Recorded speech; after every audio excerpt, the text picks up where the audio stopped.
apa sebenarnya biovokal itu? Nah, biovokal itu adalah semacam suplemen atau mol yang mengandung bakteri mengandung enzim.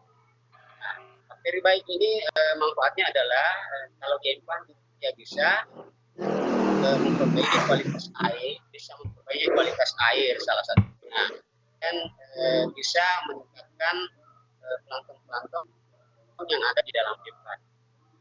Kemudian biovokal ini juga mengandung enzim.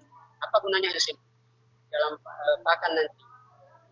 Adalah mempermudah proses pembelahan protein-protein yang jadi dia bisa merangsang menjadi lebih terurai sehingga proses pencernaan pada udang nanti akan nah itu pertanyaannya, dapatkah vokal ini dijadikan sebagai suplemen? Ya, itu jawabannya iya, karena ini bakteri baik enzim di dalamnya itu ada 3 enzim, ada amilase, amilase dan itu. Baik, kami akan masuk pada materi tentang konsep dan desain pembuatan pakan. Nah, saya ingin menjelaskan pakan yang baik itu yang bagaimana. Tentu pakan yang berkualitas, pakan yang memenuhi syarat-syarat dijadikan sebagai pakan. Kita memilih pakan yang bahan baku pertama, kita menentukan dulu bahan bakunya. Bahan baku pakan itu ada 2 kalau kita ada pakan bahan baku utama dan ada bahan baku bahan. Nah, yang mana yang masuk bahan baku tambahan utama, yaitu proteinnya yang lebih tinggi. Kalau misalnya ada 2 pakan, maka yang paling tinggi kita proteinnya kita sumber pakan utama. Kemudian yang lebih 2, 3 sumber bahan tambahan. Nah, setelah kita dapatkan bahan baku yang akan kita buat, nah sebelumnya itu saya antar dulu bagaimana mendapatkan bahan baku yang baik. Nah, tentu 2, 3 kita mencari atau men-share orang-orang yang sudah melakukan penelitian tentang berbagai kandungan dari setiap bahan yang sudah ada di internet, bisa kita akses. Nah, di situ ada saya tampilkan sebenarnya di tabel itu adalah jenis-jenis bahan yang bisa diambil di situ, bisa diambil di situ. Yang itu lengkap di situ tadi. Nah, suara Ahmad agak putus-putus, Pak Ahmad. Ya, dijauhkan sedikit dengan handphonenya ketika berbicara biar lebih jelas. Atau kalau boleh pakai headset, Pak Ahmad. Ya. Saya pakai headset ini. Oh ya. Halo. Didekatkan mic-nya. Oke, ya. Lanjut. Bisa didengar? Ya, bisa. Ya. Lanjut. Dengar ya. Baik. Nah, setelah kita menentukan bahan baku utama dengan protein yang lebih tinggi dan bahan baku tambahan yang lebih tinggi. Nah, setelah itu kita tentukan berapa kadar protein yang kita pada bahannya akan kita buat. Ya, jadi kita menentukan sesuai keinginan berapa kandungan protein pakan nanti yang akan kita buat. Terserah dari kita, tapi tentu juga berdasar pada bahan baku yang kita gunakan. Jangan sampai kita membuat satu rancangan pakan nutrisinya di atas dari bahan baku itu kan tidak mungkin. Nah, baik. Nah, kita memilih bahan baku sudah. Nah, jadi ada bahan baku utama, bahan baku bahan. Lalu kita menentukan sekali lagi saya ulangi berapa kandungan protein pakan yang akan kita gunakan. setelah itu kita hitung. Nah, kita hitung menggunakan persegi 4 persen. Nah, itu dipakai di situ, bisa dilihat ada di tabel itu. Halo? Ya. Ya. Dilihat di tabel. Ya. Di bagan ya, bagan ya, maksudnya Pak Ahmad ya? Iya. Ya, di bagang itu ada. Bagaimana cara menghitung itu ada persegi 4 persen di situ. Nah, yang di atas itu bahan baku utama, yang sebelah kiri atas itu bahan baku utama yang dengan kandungan protein. Ya. Terus yang sebelah kiri bawah itu adalah bahan baku tambahan dengan proteinnya lebih rendah. Nah, itu ada contohnya di situ. Saya salah. Ya, lanjut Pak Ahmad. Ya, baik. Kami gunakan ya, tambahannya dengan halo. Baik. Nah, setelah itu kita hitung berdasarkan persamaan persegi persen itu, maka kita akan dapatkan proporsi masing-masing bahan baku utama dengan bahan baku tambahan. Nah, kita sudah dapat persentasenya masing-masing. Nah, setelah itu kita dapat kalau yang sudah misalnya kita menggunakan beda, berarti kita sudah halus. Bagaimana kalau kita menggunakan bahannya masih kasar? Nah, setelah itu kita dapatkan proporsinya masing-masing, berapa persentase, maka ada berapa persentase protein tambahan. Nah, setelah itu selesai, selesai kita campur, kita aduk. Nah, sudah jadi itu makan. Misalnya tadi kita memasang standar 20%. Nah, bahan baku tadi yang sudah dicampur dengan standar kita sudah di 20% kandungannya. Apakah hanya itu kandungan proteinnya? Tentu kalau kita mau kasih makan sekarang dengan yang kita buat yang sudah jadi, maka itu sudah selesai. Tapi kandungan proteinnya itu saja yang ada dari sumber tadi. Tapi kita mau meningkatkan kandungan proteinnya. Nah, dengan cara apa? Nah, tentu melalui fermentasi. Nah, di dalam fermentasi kita menggunakan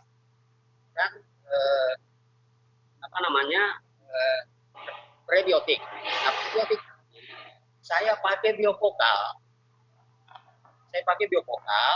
Yang saya desain sendiri. Saya buat, dan itu telah kami cobakan beberapa jenis hewan seperti sapi, kerbau, ayam, kambing, dan juga telah kami uji coba di Empang, dan itu cukup bagus, kualitasnya cukup bagus, meningkatkan bobot berat ternak, berat. Nah, terus kita fermentasi. Berapa lama fermentasinya? Bahan pakan yang sudah jadi itu waktunya paling tidak 3 hari, minimal 3 hari. Lebih lama lebih bagus. Nah, ini dalam fermentasi itu saya jelaskan, begitu dalam keadaan tertutup anaerob, tidak ada darah yang masuk dan tidak ada darah yang keluar. Nah, seperti itu, maka di akhir fermentasi dipastikan kualitas pakan itu meningkat kandungan nutrisinya. Nah, selanjutnya lagi di contoh di materi itu ada kami buat contoh dua contoh tentang 2 bahan baku dan 3 bahan baku.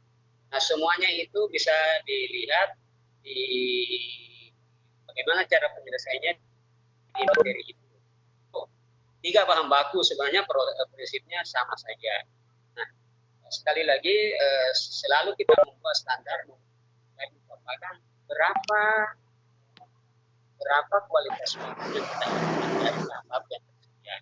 Nah, untuk meningkatkan itu setelah jadi maka ada lanjutannya. kami menggunakan biovokal sebagai prebiotik. Makanya ini aktivitas dan saya kira itu penjelasan saya. Terima kasih. Oke. Ini tetapannya ya. Oke. Iya. Bisa ikuti di slide Pak Ahmad biar tambahannya. Sedikit lagi, ya sedikit lagi saya. Ini langkah-langkahnya. Langkah-langkahnya Pak Ahmad. Ya, ya.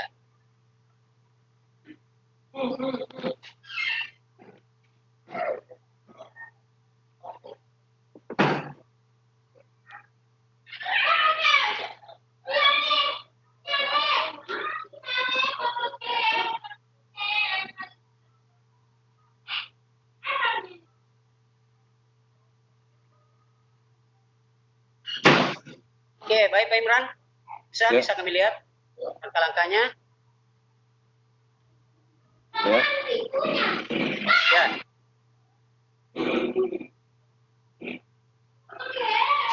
Pembuatan pakan udah ada 8 langkah slide Pak Ahmad. Ya, monggo silakan. Ya.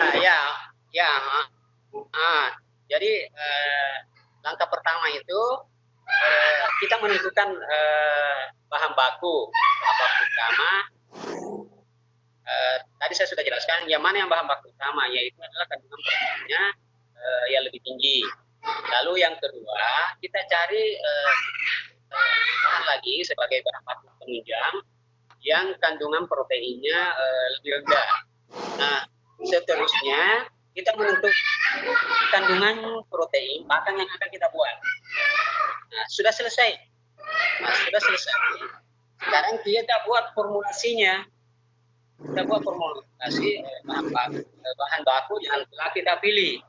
Lalu setelah itu kita campurkan kegiatan. Lalu terus kita tambahkan probiotik. Probiotiknya di sini menggunakan pada kedua bahan baku yang telah dicampur. Seterusnya itu difermentasi. Tujuannya untuk meningkatkan protein yang ada pada pakan yang sudah kita desain tadi. Lalu bagaimana untuk mengatur sesungguhnya berapa kandungan proteinnya yang dibuat pakan yang sudah dibuat, itu kita harus pilih.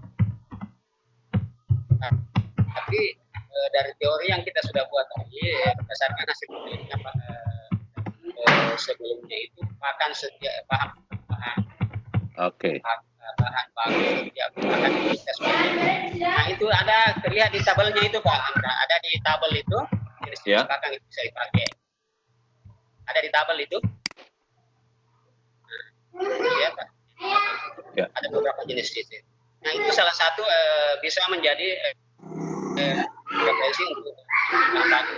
Nah, kalau ada bocoran Pak Ahmad yang Bapak pakai di sini yang mana? Dari sekian bahan baku yang ada.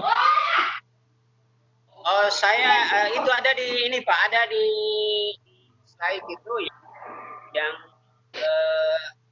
itu saya gunakan tepung kedelai. Tepung kedelai yang hijau. Iya, ya itu tepung kedelai hijau. Itu kandungan proteinnya 37,86%. Lalu saya campur dengan tepung jagung. Nah, proteinnya itu 9,91%. Itu sudah selesai kita campur. Nah, berapa porsinya setiap masing-masing? Halo? Halo? Ya. Halo? Baik. Bisa didengar? Ya. Halo? Ya, lanjut Pak Ahmad. Oke. Nah, berapa proporsinya setiap bahan yang kita sudah pilih? Nah, kita menggunakan rumus atau cara persegi 4%. Nah, bisa dilihat di bahan di materi itu Pak Imran, ada tabel di sini. Lihat ada garisnya. Nah, dari tepung kedelai ini dengan tepung jagung campur, saya menginginkan 30% kandungannya, kandungan protein yang akan buat. Nah, Setelah itu kita mencari berapa proporsi setiap bahan. Nah, contoh di sini itu bagan tepung kedelai hijau. Kami dapat persentasenya itu 28,12% atau 28,2 untuk 100 gram pakan. Lalu di tepung jagung berapa yang diperlukan? Nah, dari perhitungan persegi 14 kami dapatkan 71,8 atau 71,8% atau 71,8 gram per 100 gram pakan jagung itu. Nah, saya kira Pak Imran masih bisa ada contoh yang kedua lagi, pembuatan pakan dengan 3 jenis atau 3 bahan pakan, 3 bahan baku. Bisa dilihat juga di situ di materinya. Halo Pak Imran. Ya, silakan Pak Ahmad. Lanjutkan, Pak. Halo. Ya. Lanjut Pak Ahmad. Saya kira itu penjelasan saya. Ya, oke. Dengan cara yang sama untuk 3 bahan baku atau 4 bahan baku boleh digunakan analisis persegi 4% menyelesaikannya atau dari berapa kan bisa juga menggunakan gambar. Oke, cukup Pak dari saya. Oke, Pak Ahmad, terima kasih atas penjelasannya.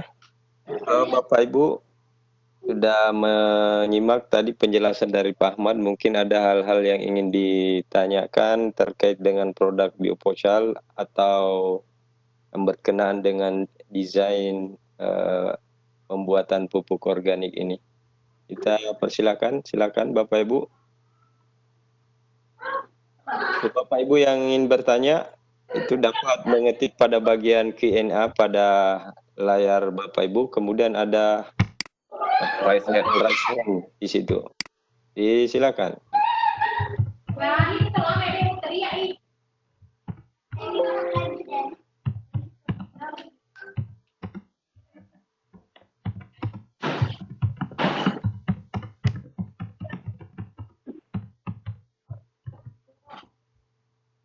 Silakan Bu Ranti ya.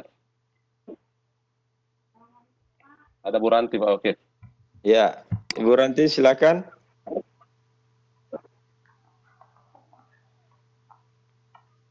Ada Pak Hasri, silakan Pak Hasri.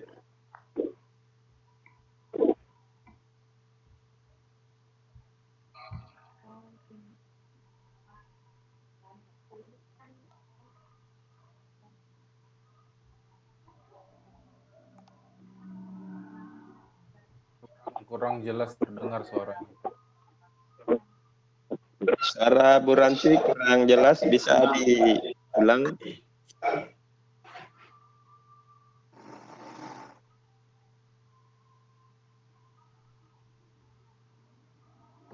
Halo.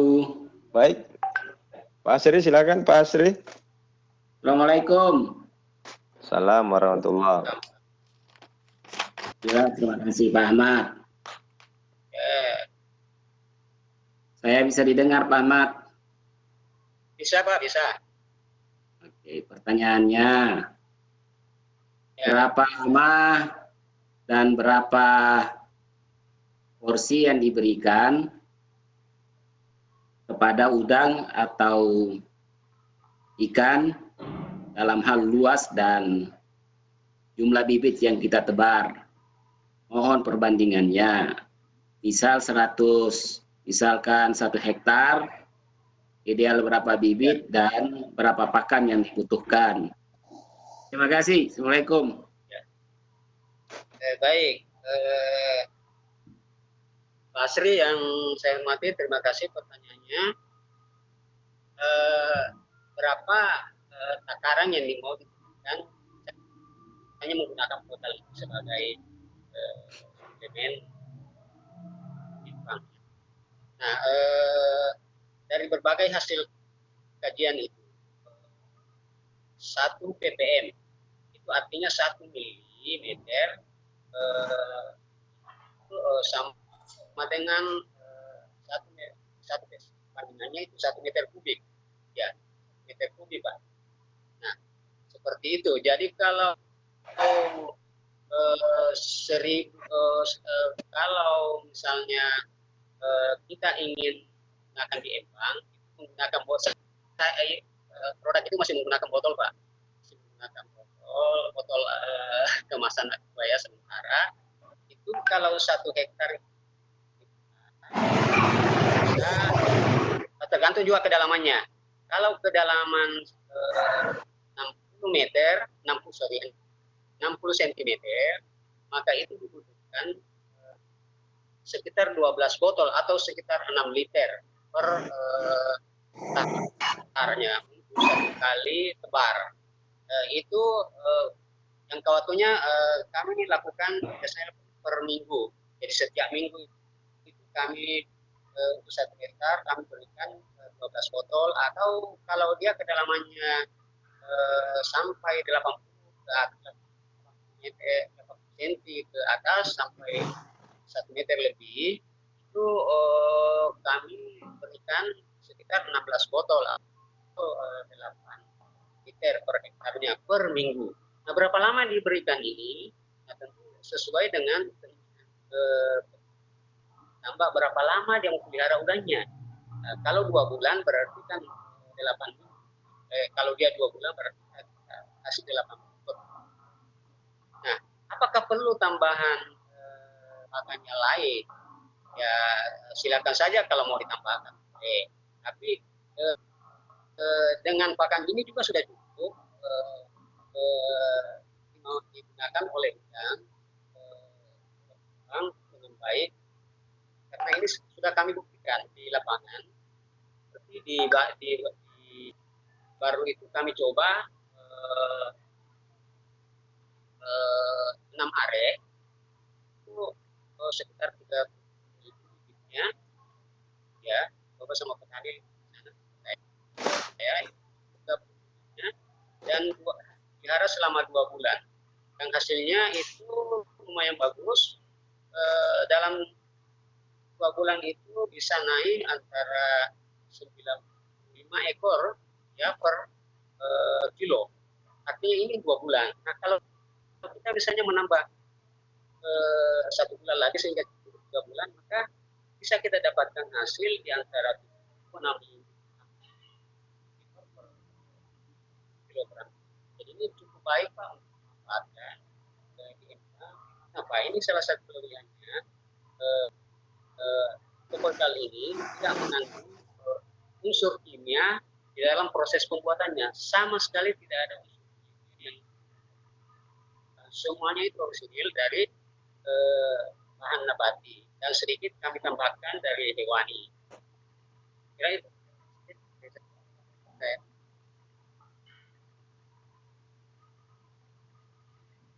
Baik, Pak Wakil. Ya, terima kasih Pak Ahmad. Bapak Ibu, mungkin masih ada hal-hal yang ingin ditanyakan terkait desain dan konsep pembuatan pakan ini. Kami persilakan. Masih ada waktu.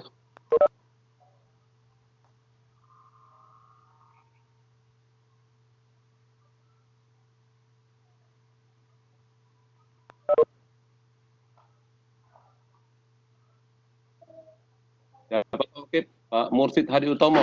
Ya, silakan. Ya, Pak Mursid, silakan Pak Mursid. Oke, terima kasih Pak Imron. Assalamualaikum warahmatullahi wabarakatuh. Assalamualaikum warahmatullahi. Saya Mursid Pak dari SMK 1 Banten.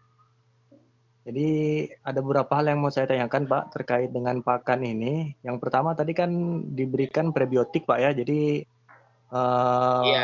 proteinnya meningkat Pak ya. Jadi yang saya tanyakan pertama, peningkatan proteinnya itu berapa banyak atau berapa persen gitu Pak? Setelah kita menggunakan prebiotik yang sudah dilakukan selama 3 hari kalau tidak salah tadi Pak ya.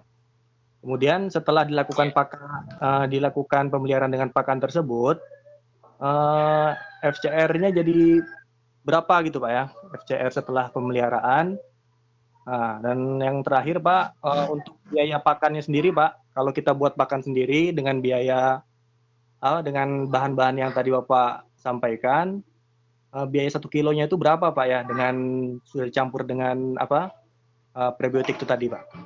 Itu saja Pak Ahmad, terima kasih. Ya, halo. Halo, Ya, ya silakan Pak Ahmad. Pak Mursid. Ya, Pak Mursid Dayat, terima kasih Pak. Pertanyaannya cukup baik ini. Jadi saya menggunakan obat ini Pak yang itu kami buat sendiri Pak. Jadi kami tidak beli di lapangan, di pasar, kami buat sendiri. Jadi hampir seluruh produk pakan yang kami buat ada kami beli dari luar, kecuali misalnya saya beli dedaknya atau bahan-bahannya tambahannya, tapi semuanya itu ada bahan bakunya adalah bahan baku tadi. Ada satu yang pertanyaannya katakanlah tadi sudah dibuat standar kita kalau menggunakan kedelai hijau dengan dedak kayak jagung. Nah, itu kan kami pakai standar 30%. Kami pakai standar 30%. Tentu sudah ada berapa proporsi. Salah satu. Lalu pertanyaannya ini menarik karena berapa kenaikan setelah difermentasi dengan menggunakan lokal. Nah, saya jujur saja Pak, saya belum teliti di hasilnya itu. Setelah kami berikan kami fermentasi, ini belum kami uji di lab. Tapi setelah berdasarkan teori yang ada itu, beberapa kajian-kajian itu ada, dia itu meningkat presentasi proteinnya Pak, meningkat antara 100% juga 300%. Berdasarkan hasil kajian. Tapi bahan pakan yang kami untuk pakannya saya belum uji Pak. Saya belum uji, tapi untuk biovokalnya itu sudah ada hasil labnya sementara. Enzimnya cukup tinggi Pak. Enzimnya cukup tinggi. Aktivitas enzimnya cukup tinggi, dan saya mencoba mengkonsultasikan di salah seorang profesor yang kimia, dan dari hasil lab itu saya perlihatkan yang sementara itu, dia mengatakan bahwa hasil enzimnya ini, aktivitas enzimnya tinggi. Maka ini sangat cocok untuk dijadikan sebagai suplemen pakan, baik untuk ternak maupun ikan. Nah, kemudian berikutnya ke bahannya tadi Pak. Berapa harga bahannya per kilonya? Ya tentu kita di pasarannya di sini kalau kita pakai per kedelai itu di sini sekitar 7 sampai 8 di pasaran. Kemudian dedaknya itu sekitar 300 rupiah per kilo Pak. Jadi sekitar 500 hingga 800. Nah, kemudian kan ada tambahannya lagi Pak. Berapa biovokal yang diberikan ke fermentasi per kilonya itu Pak, saya kasih antara 4 sampai 5 mililiter per kilonya. Nah, itu kami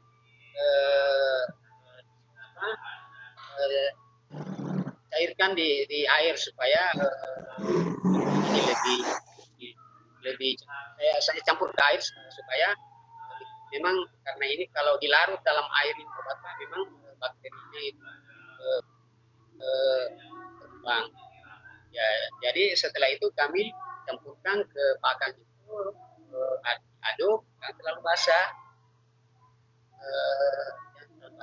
istilahnya lembab lah begitu Pak.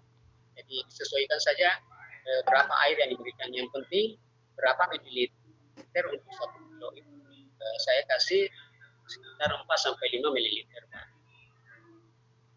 Berapa lama ya,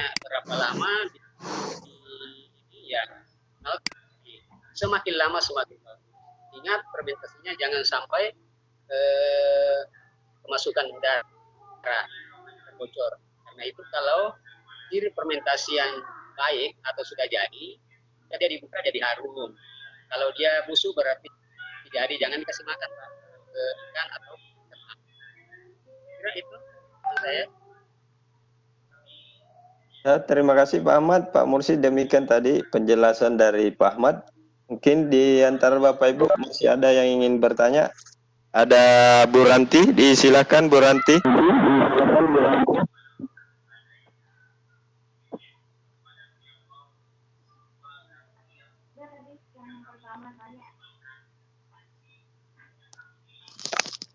Bu Ranti bisa agak dekat Bu Ranti.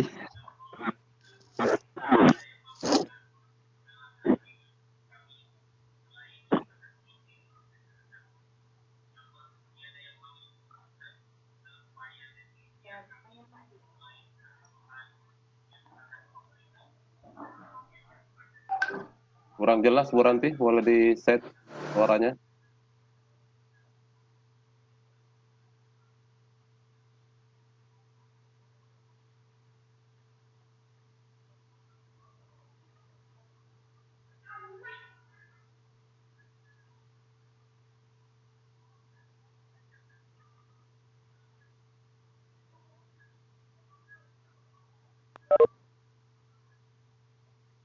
Ibu Ranti, bisa diperjelas suaranya?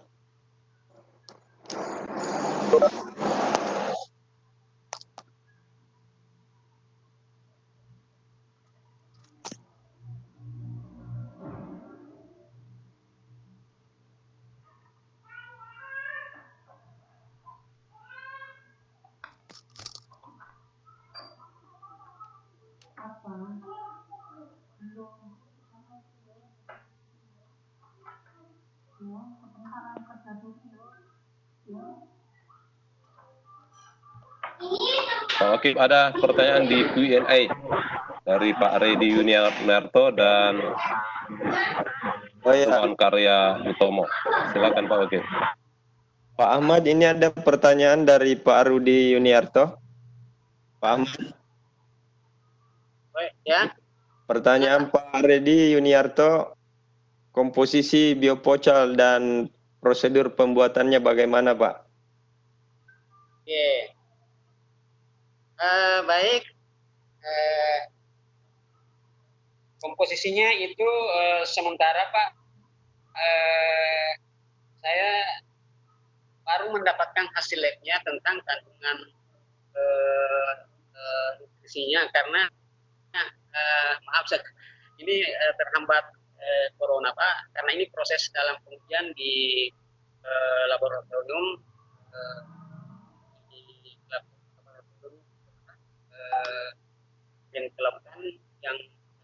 kelautan yang ada di Maros. Nah, hasilnya itu sementara baru keluar enzimnya Pak. Nah, berapa enzim yang terdeteksi di situ ada 3, yaitu protease, amilase, dan protease. Nah, itu kalau proteasenya memang cukup tinggi Pak, sekitar 0,4 sekian tinggi, dan itu komposisinya di situ. Sementara kandungan bakterinya itu sudah ada hasilnya, cuma pemberian namanya dari sementara ini belum Pak, karena katanya penelitinya itu akan dibawa ke Jakarta deteksi jenis bakterinya. Tapi yang jelas ini dari hasil enzim yang ada pada biopocal itu, enzimnya cukup tinggi yang bisa mendukung proses pembuatan pakan dan itu jadikan suplemen dengan ternak atau dicampurkan ke pakannya. Itu cukup bagus Pak, dan ini kami sudah banyak mencoba di ternak sapi, cukup bagus. 3 bulan Pak, kalau kita bisa menaikkan bobotnya sekitar 50 sampai 60 Pak. 3 bulan itu sudah bisa. Kalau 2 bisa maksimal, kita bisa mendapatkan lebih dari itu. Ya, itu seperti itu Pak. Ya, terima kasih Pak Ahmad. Demikian Pak Redi Yuniarto penjelasan Pak Ahmad. Untuk Ibu Ranti boleh diketik pertanyaannya di Q&A karena tadi kurang jelas kami mendengarnya. Saya lihat ada Ibu Putri Pinasti lagi raise hand. Kami persilakan Ibu Putri.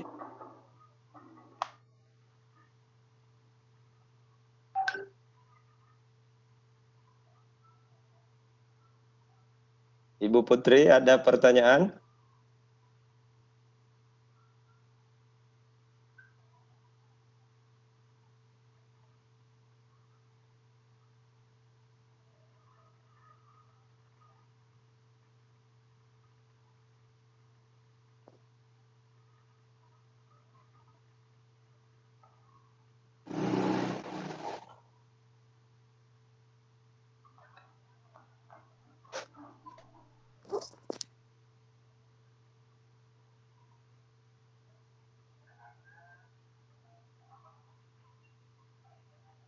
Ibu Bapak yang masih ingin bertanya terkait dengan konsep dan desain pembuatan pupuk organik ini, kami persilakan, masih ada beberapa menit waktu lagi sebelum kita akhiri sesinya.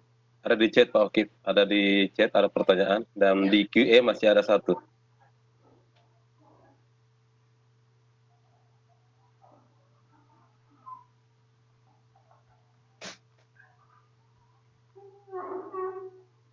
Tidak terlihat di sini Pak Imran. Mungkin bisa dibacakan.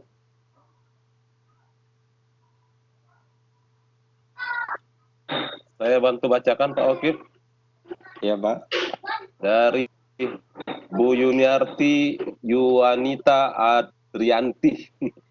Bagaimana menurut Bapak jika diaplikasikan di perikanan tawar?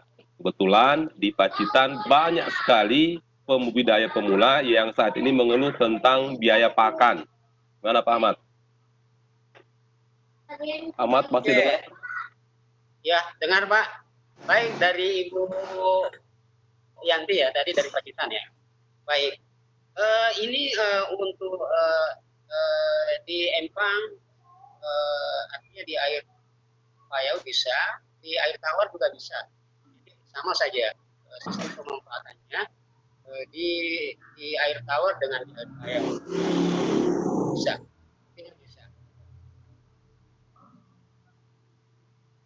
Jawaban saya Pak. Ya, terima kasih Pak Ahmad. Ini masih ada pertanyaan dari Ibu Putri Pinasti Pak Ahmad. Beliau bertanya, adakah slide dalam bentuk video atau video dalam proses pembuatan pakan ini? Saya belum buat untuk slide-nya proses pembuatannya. Ya, insya Allah akan ada ya Pak. Kalau pakannya ya ada. Kalau yang proses pembuatan biopocalnya itu tidak ada Pak. Oh iya. Kalau pakannya yang buat ini bisa. Kalau yang biopocalnya itu kami tidak buat, kami tidak share. Ya, Ibu Putri, Pak Ahmad belum bisa membagi video atau foto dari proses pembuatan pakan ini. Berharap kita tunggu sampai final nanti hasil labnya segala. Mudah-mudahan Pak Ahmad siap untuk membagikan. Ya, Bapak Ibu masih ada pertanyaan? Di QA masih ada Pak Wakib, di QA. Ya, saya coba lihat Pak. Ya, ada 3 yang belum terjawab di QA. Tadi Pak Redi sudah, kemudian Ibu Putri. Irawan, sekarang. Irawan Karyo Utomo. Pak Irawan. Berkenaan dengan penyakit. Ya. Hanya 2 yang terlihat di sini Pak Imran. Oh ya, ada Pak Irawan Karyo Utomo.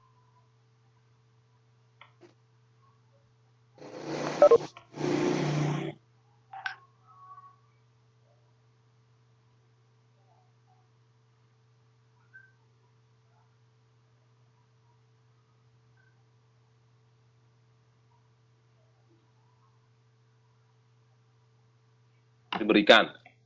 Silakan Pak Ahmad. Bisa diulang Pak Imran pertanyaannya? Berkenaan dengan penyakit, adakah nutrisi lain yang diberikan? Ya, baik. Terkait dengan penyakit, saya tidak membuat khusus itu, tetapi apa yang ada di dalam salah satunya adalah ada obat yang saya berikan. Salah satu misalnya tahan terhadap wabah penyakit, itu kami campurkan di situ. Sehingga sebenarnya kalau saya yang selama ini gunakan, kami tidak menggunakan lagi obat lain selain yang bioposal itu, karena di dalam bioposal itu misalnya kandungannya juga hampir komplit di situ, karena hampir semua sumber vitamin itu kami campurkan di dalam di situ yang secara alamiah kami campurkan. Jadi saya tidak ada obat penyakit, tapi ini pakan ini sebenarnya di dalamnya juga membuat ikan ini atau udang itu menjadi daya tahannya menjadi tinggi karena apa? Obat ini sebenarnya kalau dia dilarut di dalam air atau ditebar di dalam empang, maka fungsinya bukan hanya sekedar sebagai sumber pakan kepada udang, tapi dia berfungsi selain dia menormalkan pH tanah. Lalu residu-residu yang ada di dalam empang itu. Ada satu lagi pertanyaan. Sisa udang yang mati. Diki, saya lanjutkan dulu. sudah Pak Ahmad? Oke, mau izin saya bacakan lagi. Ya, Pak Ahmad. Ini ada pertanyaan dari Bu Desti. Ya. Pertanyaan Bu Desti seperti ini, Pak Ahmad. Mungkin perlu ditambahkan. Sebelumnya Pak, oke, ada Bu Ranti juga ya. Ya. Nah, bacakan dulu pertanyaan Bu Desti. Ya. Desti minta mungkin perlu ditambahkan tujuan dari biopecal ini karena beliau menangkap bahwa sebetulnya media yang digunakan untuk menumbuhkan organisme alami yang baik seperti bakteri dan jamur untuk pertumbuhan udang, sehingga koreksi bukan pakan untuk udang, tetapi media membantu untuk menumbuhkan organisme. Nah, bisakah Pak Ahmad menjelaskan bakteri apa yang ditambahkan? Ya, jadi fungsinya ini bukan hanya media, tetapi memang bisa dijadikan sebagai pakan langsung ditebar ke empang, atau kita jadikan suplemen pakan yang kita mau buat. Nah, jadi ini bukan hanya sekedar tapi memang dia bisa dijadikan pakan langsung, atau bisa menjadi suplemen pakan, meningkatkan kualitas pakan yang kita buat. Misalnya tadi antara jagung dengan kedelai kita ramu, kita presentasinya hanya kita dapat 30 misalnya, tapi kita mau menjadi lebih dari 30, tentu kita berikan kali ini ke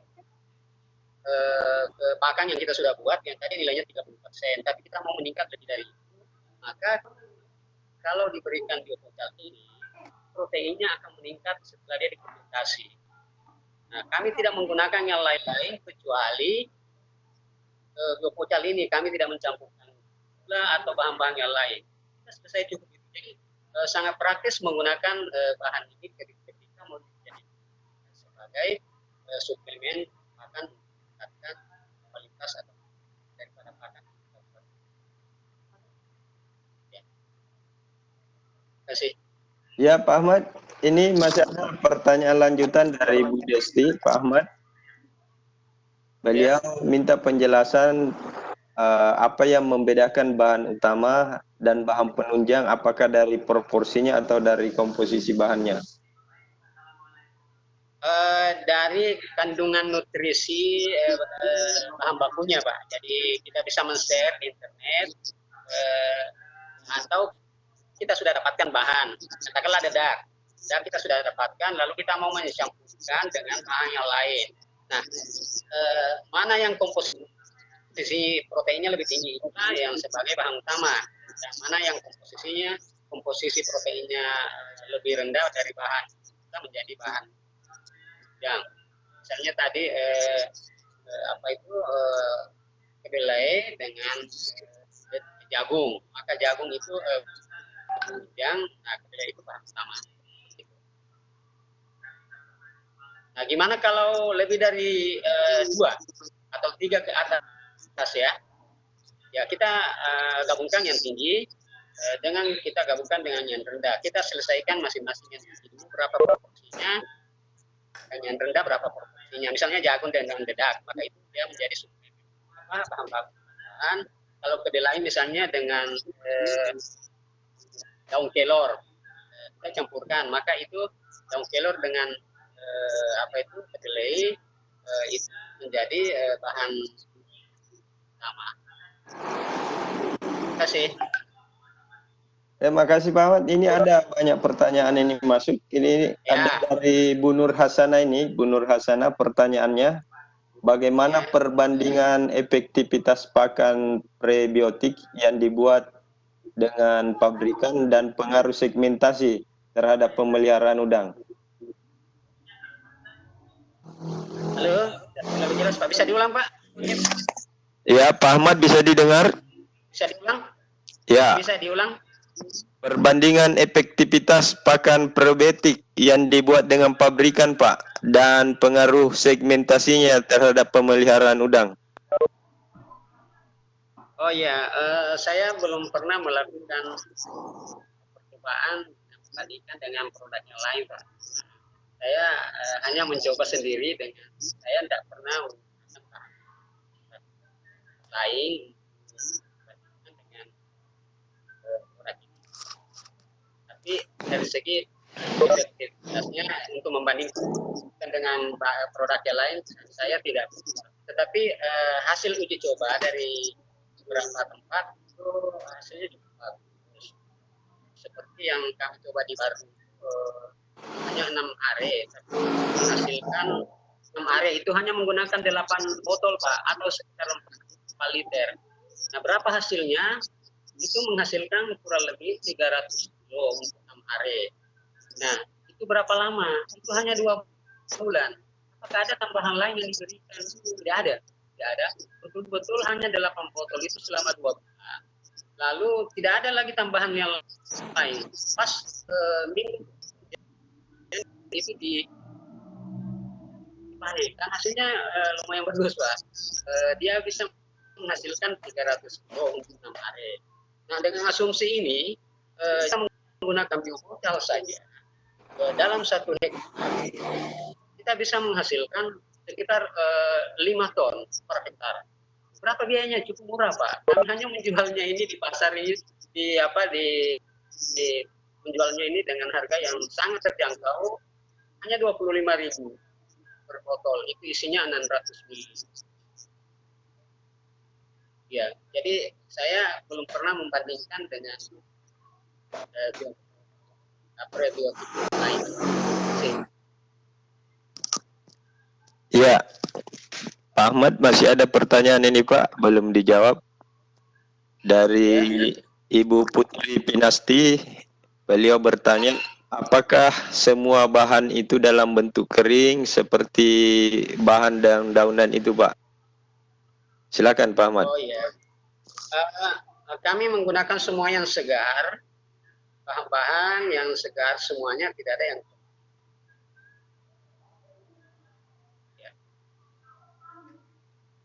ya.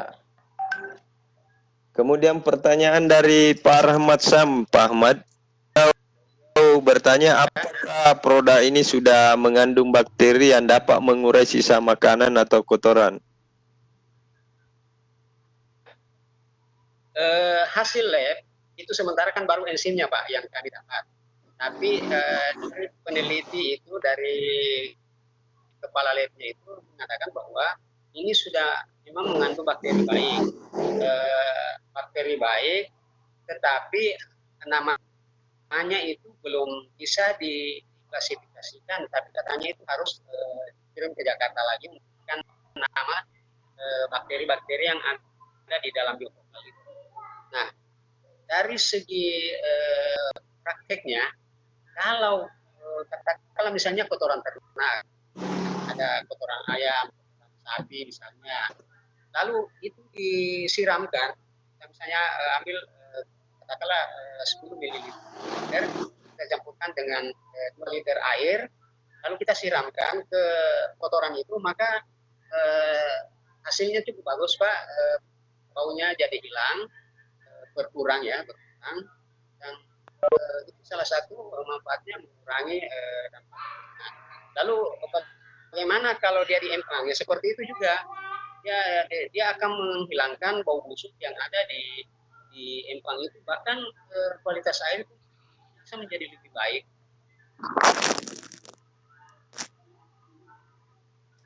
Ya, terima kasih Pak Ahmad. Ini ada Ibu Ranti.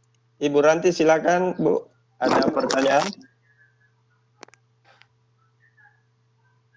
Ibu Ranti Heri dipersilakan.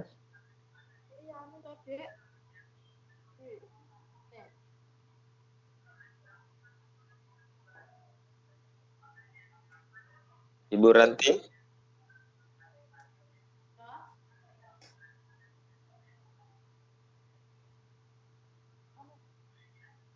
Suara Ibu Ranti tidak kedengaran.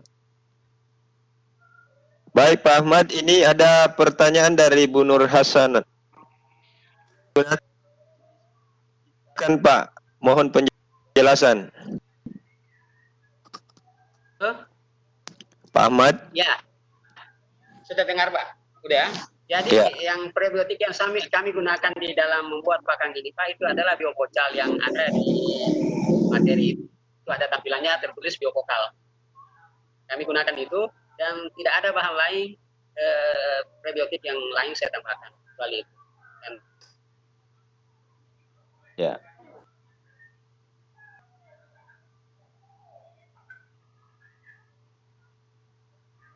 Baik Bapak Ibu, masih ada pertanyaan, masih ada waktu kita sekitar 10 menit. Mungkin ada hal-hal lain yang ingin ditanyakan terkait konsep dan desain pembuatan pupuk organik ini. Silakan Bapak Ibu.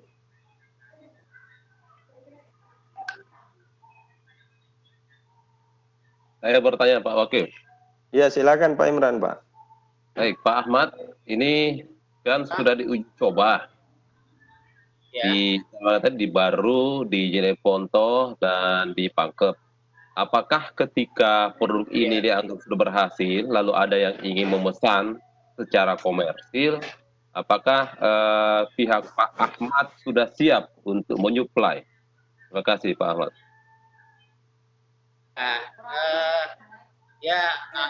Alhamdulillah Pak Imran, ini kami sudah membuat yang stoknya, kami menjaga stok paling tidak ada 2.000 botol, kami jaga terus karena memang masih terbatas sebenarnya Pak dalam belum kami siapkan, tapi untuk katakanlah ukuran hektar itu kami sudah bisa tapi dalam ke depan rencana itu kami akan lakukan menjadi besar lagi.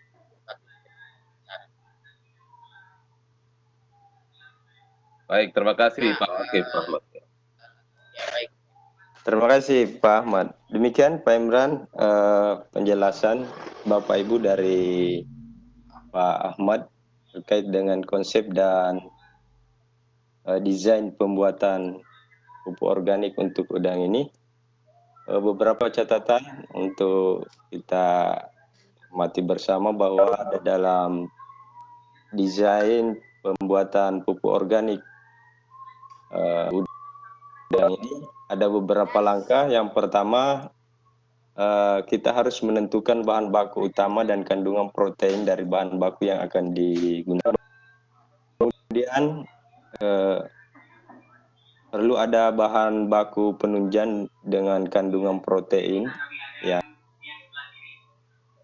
pakan formulasi bahan lalu mencampur bahan-bahan ditambahkan menggunakan biotik